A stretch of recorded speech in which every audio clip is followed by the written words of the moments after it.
If you know me personally, you would know that I'm a humongous UFC fan, and I have my WWE phases as well. So obviously when I saw the announcement that WWE and the UFC would be merging to make an entertainment company, I was very interested. Not only as an investor, but a fan as well. So as a finance channel today, I'm going to be talking all about the deal, if I'm going to be buying the new spin-off company, prices I'll be looking at it, and so much more. With all that said, if you enjoy this new format of video, please go ahead, let me know in the comment section, smash the like button while you're at it, subscribe, and of course, roll the intro.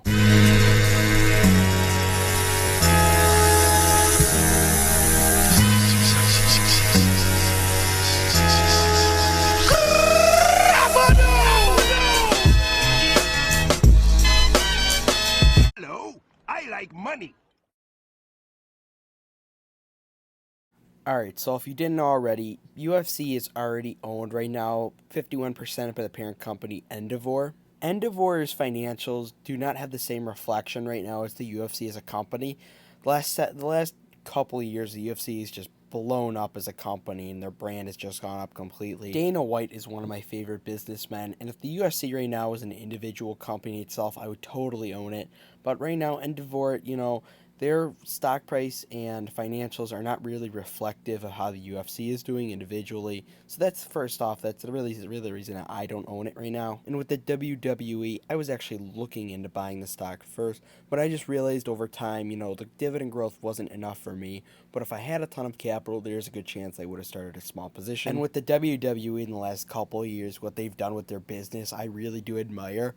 I thought it was kind of a dead horse a few years ago. But with the way that they brought in different athletes and celebrities, yesterday they had, Lil Uzi Vert at WrestleMania.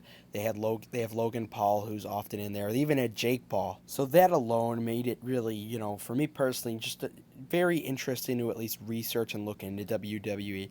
But right now, again, I think it's a little overpriced, and I'm not 100% on it with the amount of capital that I do have on hand. Initially, I didn't 100% understand the deal, and I thought that they were just going to be purchased by Endeavor, and I wasn't going to invest. But then I saw that they were actually just going to spin off a new company with just WWE and the UFC, and I was definitely had my eye on it. So Endeavor is purchasing a 51% stake in WWE, and they currently own a majority stake in the UFC, so they're going to take those two assets and spend them off to create a $21.4 billion sports entertainment company. The new traded company will have Endeavor having a 51% controlling interest in the company, and the remaining WWE shareholders having the other 49%. Out of that valuation, UFC's valuation part of it is $12.1 billion, and WWE's at $9.3 billion, which I think is fair. They don't have a name for their company yet, but it will be led by Endeavor CEO right now, Ari Emanuel, Vince McMahon, and Dana White.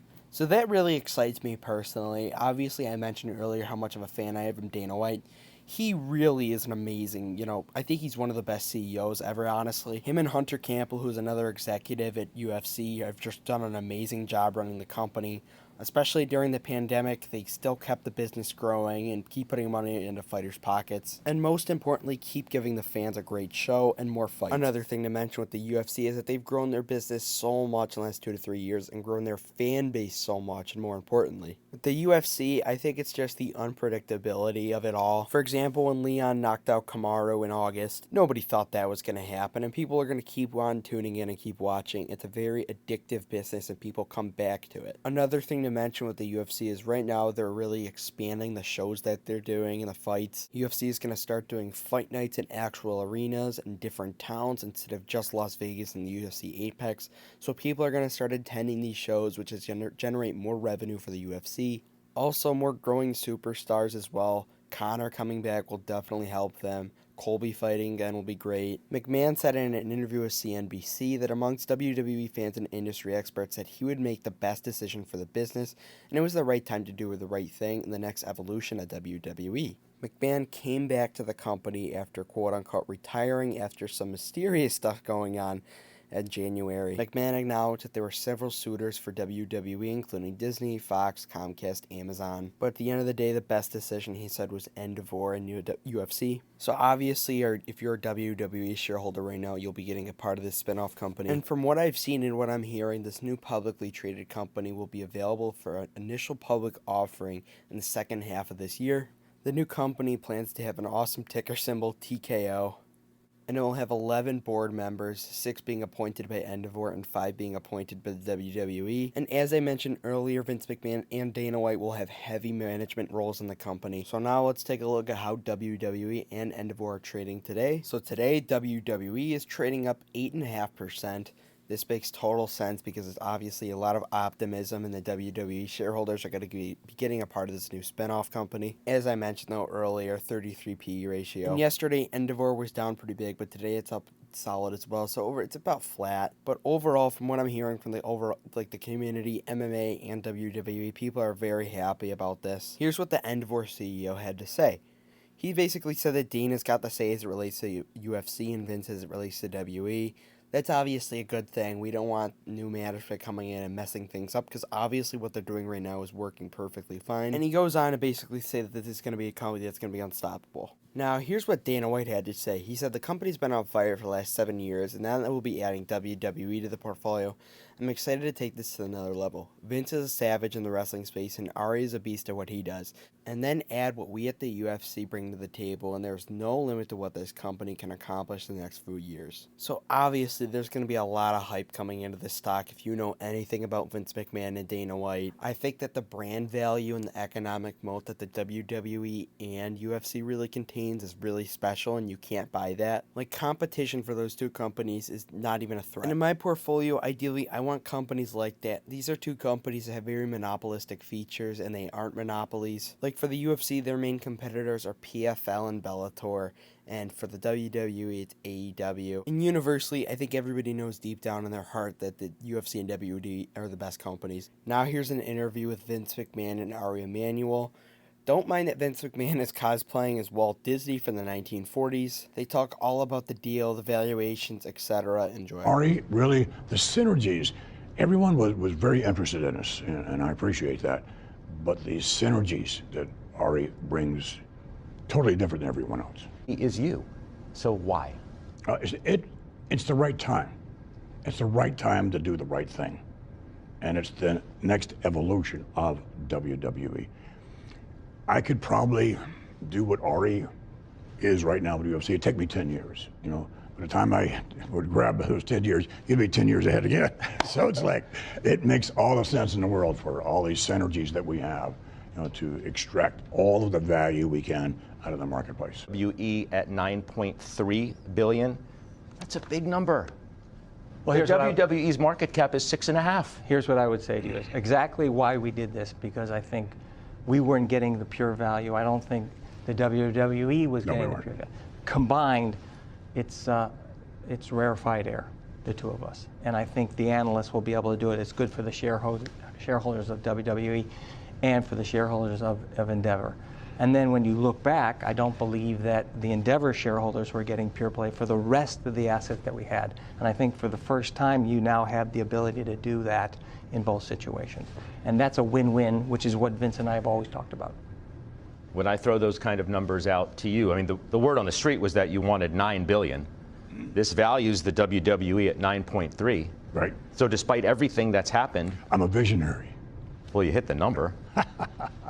Yes, deservedly so. But here's what I would also say to you. We paid a fair price, and I'll tell you why. We paid a little bit for control premium. With our cost cuts, their new deals coming up, which is right now, and our cost savings that we think we can extract from the business right now and grow the business with all of our levers, whether it be international sales, domestic, sponsorship, gambling, all the things that we do. I think it's right. I would also say to you is, when I bought IMG, everybody said I overpaid. It was actually one of the cheapest deals in sports. For sure, when I bought the UFC, everybody was like at $4.2 billion. They were like crazy. We've tripled the EBITDA in that period of time. And now with this is going to be UFC 2.0. The tone I'm getting from Ari Emanuel is that, you know, he does acknowledge that on paper it looks like they overpaid, but for when he sees there's a lot of untapped value in the WWE asset that he's acquiring. And he believes that long term that he paid a fair price and that looking back at it, it will be a steal. Now, here are the known names that will be involved in the new company. So you got Ari Emanuel, Vince McMahon, obviously with WWE, Mark Shapiro, Nick Khan, who's the current WWE president, and Dana White, who's the UFC president. Those are the no names right now that will be involved with the new company. Obviously, that's an awesome management right there. Now, I'm going to be going over the pros and cons of this new stock. First off, I think a big pro of this is just the WWE and UFC because Endeavor has a lot of other holdings that frankly, held me back from buying them because I was interested, as I mentioned earlier. But to start off, I think brand value is really one of the biggest things that both have. WWE and the UFC have amazing brand value that you simply cannot compete with, and you could have all the money in the world, but you can't buy the brand value that they have right now. People have emotional connections with these brands and will be emotionally attached with them forever. For example, I grew up with WWE and have fond memories of watching WWE as a kid with my family, and I have fond memories of watching UFC with my buddies. Next, as I mentioned earlier, I think that both companies have amazing economic moat around them. The economic moat is something that naturally kind of places you above your competitors and gives you kind of an unfair advantage that you've built up through your history and past. For the UFC, it's being the premier and top fighting league for mixed martial arts and being one of the original mixed martial arts leagues that allowed competing. The platform that they give fighters is just unmatched and will always place them above their competition. With WWE, they have a similar moat for sure. The AEW doesn't have nearly as much superstars and the amount of popular names that the WWE has. And your normal person will averagely put the WWE over any other wrestling league, or really any other organization in general. I myself was invited to go to one of these WWE events this past November, and it was definitely an interesting experience to say the least. Let's just say the type of people that go to these events reoccurringly go there. When you see grown men walking around with fake wrestling belts, there's obviously an emotional attachment to the company. From what I saw, it was just crazy, honestly. I didn't expect it. There were a lot of people that you could just tell mentally may not be 100% there, and they definitely have an emotional connection with the WWE for sure. And I say that in the most respectful way possible. These people are emotionally attached with them right now, and it will lead to reoccurring revenue for the WWE. People at these shows will buy merchandise, they'll buy tickets, pay-per-views online, etc. And obviously WrestleMania happened this weekend, and you could just see some of the crowd panels, how emotionally attached and invested these people really are. And it honestly shocked me of how invested emotionally people really are into the WWE. And even though it is scripted and fake, I must admit myself, it is sometimes entertaining. And with the UFC, they have reoccurring customers in the form of pay-per-view and merchandise purchases. The special thing with the UFC is the unpredictability, really. You could watch people literally beat the living shit out of each other for 25 minutes, and it's one of the most entertaining things you could watch. The unpredictability. You think somebody's counted out, and then they get a crazy knockout. People want to come back for more. It's really entertaining. UFC has big pay-per-views that usually cost $70 to $80 every month and will usually have some sort of event every week. And as the company grows and they get more fighters, expect more events to happen. The UFC also has reality shows like Dana White's Contender Series, The Ultimate Fighter, Dana White Looking for a Fight, and more. The next pro that I see is the growing entertainment industry and the growing industries overall for wrestling and mixed martial arts. I think mixed martial arts hasn't even reached the surface of where their prime could be at with the amount of engagement they get with customers. And I think today more everyday people are getting introduced to wrestling and getting hooked onto it. People are seeing these wrestling shows and getting reattached emotionally and becoming a consumer of the product again. The next pro I think is definitely the management. This is honestly one of the strongest management teams that I've seen. I could talk about it for hours, but I just think it's awesome. And lastly, I think WWE's new business model really will help them as well. I've definitely noticed that from an average person's perspective, they've just really ramped it up. They have celebrities, as I mentioned earlier, like Lil Uzi Vert. They have Logan Paul, who's now wrestling. They had that Bad Bunny Spanish rapper now on. They got the Jackass I saw last year. And obviously bringing those type of celebrities on is going to get more people watching and more people hooked onto the product. They're also getting a lot of new genres of people into wrestling. WWE has 2 shows a week, which would be Friday Night SmackDown and Monday Night Raw, I believe. And obviously, kids these days are going to be interesting a lot as well, which could get parents involved, other friends, etc. And overall, it's an amazing business model that they've really done the last couple of years that I've noticed at least. Now I'm going to go over some potential cons for the new stock. First off, does it pay a dividend? Obviously, if you're a viewer on the channel, you know that I am a dividend investor and I invest for dividend growth over the long term. But if I see an amazing company that I really want to invest in, if they don't pay a dividend and use the money that they would be paying a dividend elsewhere, use it smarter to grow the business, I'm 100% fine with that. But of course, I would like to see somehow capital being, redeployed in the shareholders' pockets. So that's my first question or possible con. Do they pay a dividend? Next, it will be an IPO. IPOs are really weird in the way they trade, and to be honest, I don't 100% understand it. Their valuations kind of go up in a very fast time and then down in a very fast time. So obviously, I won't be buying right off of IPO. I'm going to be waiting a little bit to see where it's at in its valuation. And that brings me to the second point, the valuation. I could see this having a really hefty valuation.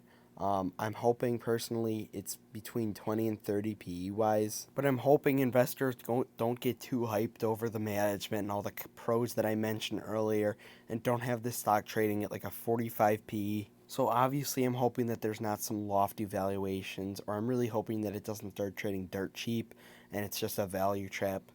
The next con that I see possibly could happening, I don't know when it would happen, but if Dana White leaves the UFC, I could see a lot of people going with him. I know that Joe Rogan has it in his contract that when Dana leaves, he leaves. If Dana leaves the UFC, most likely, in my opinion, Hunter Campbell would take over. And from what I've heard, he seems like a very reputable businessman and very good businessman and a great partner for Dana. So I think that could be a bit over exaggerated, but I could see that being a potential issue long term for the UFC. Thankfully, Dana doesn't seem to be looking to retire anytime soon, and he truly loves his job. And the last con that I could really think of would be illegal streaming, which is a huge money loss for both companies. If all the people that illegally streamed, these pay-per-views and stuff really actually paid, they'd have a lot more money in their pocket. I cannot confirm or deny my actions of the past, but I know how easy it really is to illegally stream these stuff. Also, another con is that the UFC has really been increasing their pay-per-view prices over the last couple of years. It used to be like $60 2 years ago, and now it's about $75 or $80. So I could see people maybe getting fed up with that and potentially turning to the dark side of illegal streaming, if you know what I mean. But, in my opinion, overall, I think the pros definitely outweigh the cons, but it will be really interesting to see the details kind of outplay over the next couple months and when the stock actually IPOs and see everything there. Now, I want to talk about what the requirements are going to be for me to buy. To start off, as I mentioned a bit earlier, I want to have it to be a 20 to 30 PE. I think that would be the fair price for all the pros and really brand value that this company has. I think 25 would be a fair price. I'd pay up to 30, honestly, for it. But really, anything above 30, I'll be waiting and being patient, which is my next point. I'm not going to be buying this right off of IPO. I want to get a good feel for where the stock is going to be trading at, fair price, etc. And lastly, I'm curious of how they're going to reward shareholders. I want companies in my portfolio that continuously grow earnings and reward shareholders. They're going to obviously have to have good financials and free cash flow, as I mentioned. So I will be, during my little patience period, I'm going to see how the company plays out, free cash flows, etc. I hope they pay a dividend right off the bat. If not, will they do share buybacks? I'm really curious to see. I will say, though, there is a good chance that I eventually do buy and own this company in my portfolio. And if you want to see me do that, you're going to have to subscribe and see my portfolio updates every month. And that, my friends, is the end of the video. If you do appreciate this type of stuff, I do make a lot of videos regarding like finance and dividend stocks. So if you're interested in learning any about that, make sure to subscribe. It really would mean a lot. Let me know in the comments section what would you like to see me do better with these videos. I'd love to hear to improve. Also, join the Discord, link in the description, to meet like-minded investors, bounce ideas off each other, etc. Share your buys, sells, dividends received, and so much more. So again, thank you for making the video, and of course, do dividend stocks, not drugs. Have a good one.